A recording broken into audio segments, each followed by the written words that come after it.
This tutorial shows you the full process of Demi Colour from beginning to end. Hi, I'm Althea and I'm glad you're here.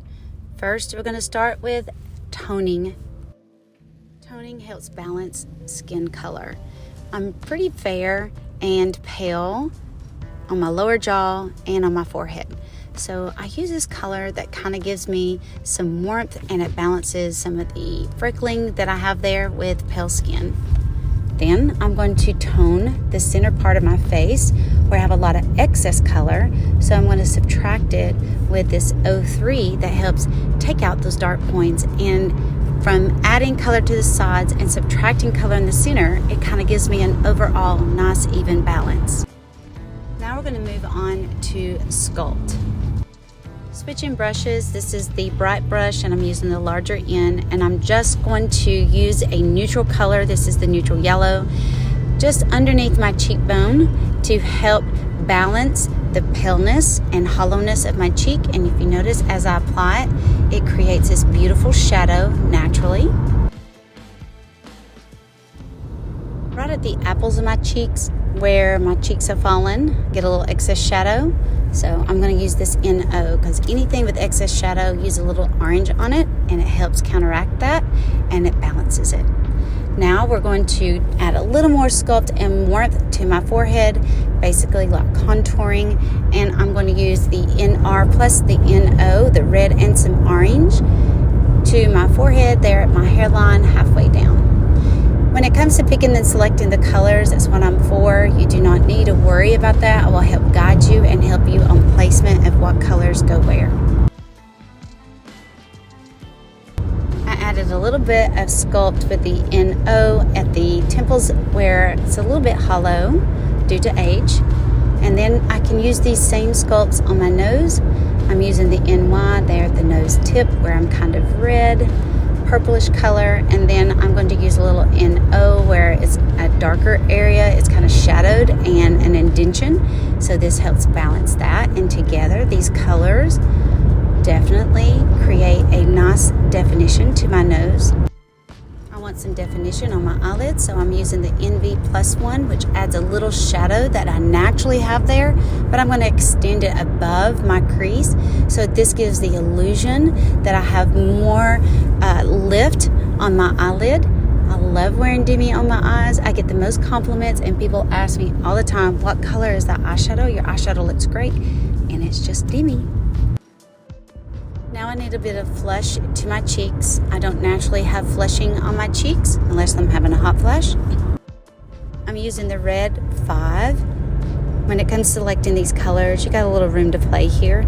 I love this color because the red helps filter out and tone down hyperpigmentation that I have on my cheeks already. And this is going a little extra. I use the lower saturation of that same color. This is red 1 on the top part of my cheeks, and it highlights my cheekbones and gives me a lift in my cheeks, and that's always a good thing.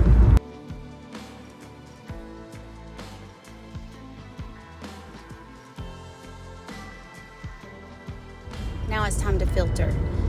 Filter has a little bit of learning curve only because we're so used to applying so much product. This literally takes the smallest amount of product, and because you're only touching the darker points, it actually takes no more time than traditional methods. I use only a few colors when it comes to filtering.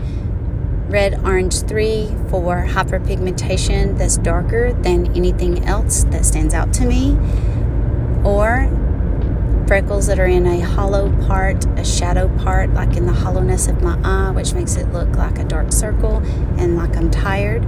That's when I use Red Orange 3. I use 03 in areas where I might have a scar, so I only touch the 03 on the shadow part of the scar that I see.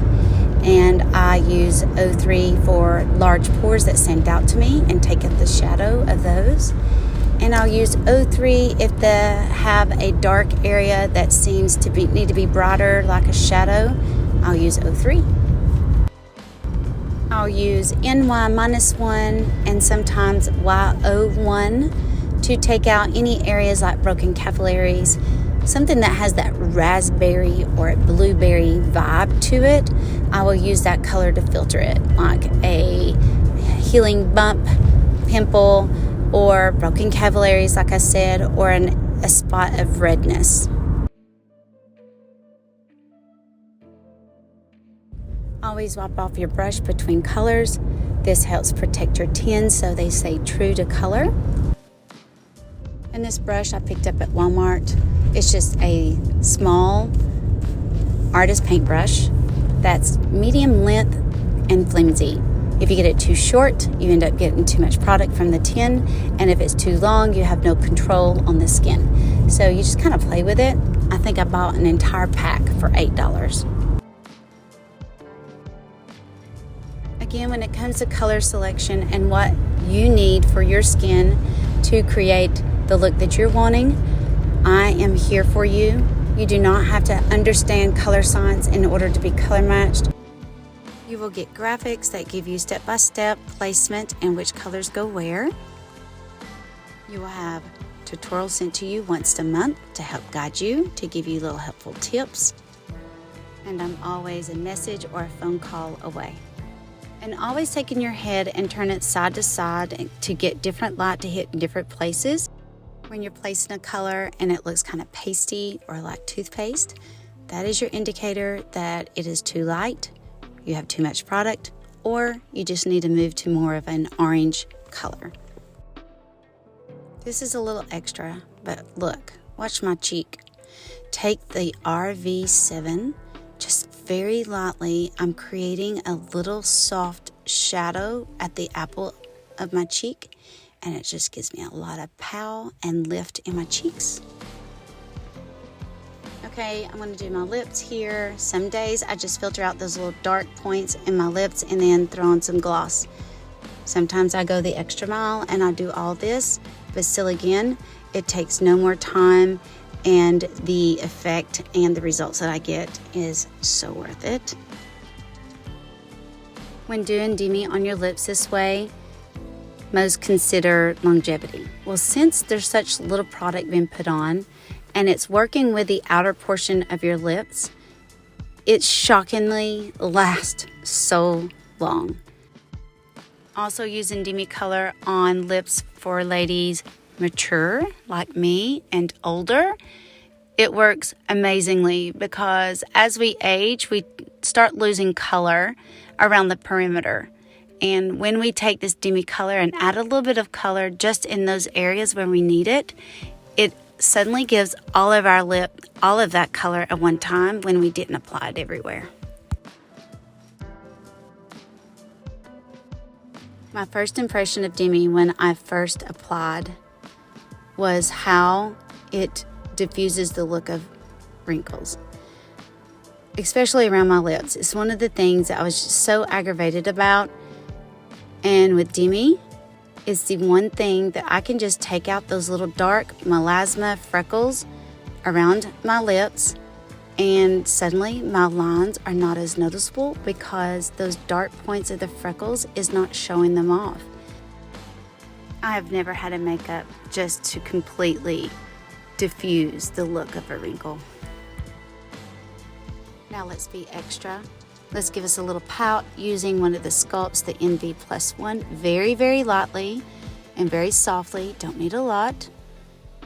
And then I'll use the NR on the top part of my lip, just a little bit for the Cupid's bow.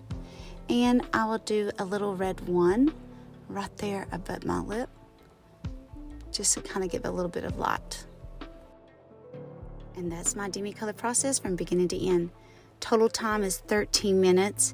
The time I turned on the phone till I finished. I did edit out in between things because I dropped my brushes and the phone fell. But in counting even all of that, it still was 13 minutes.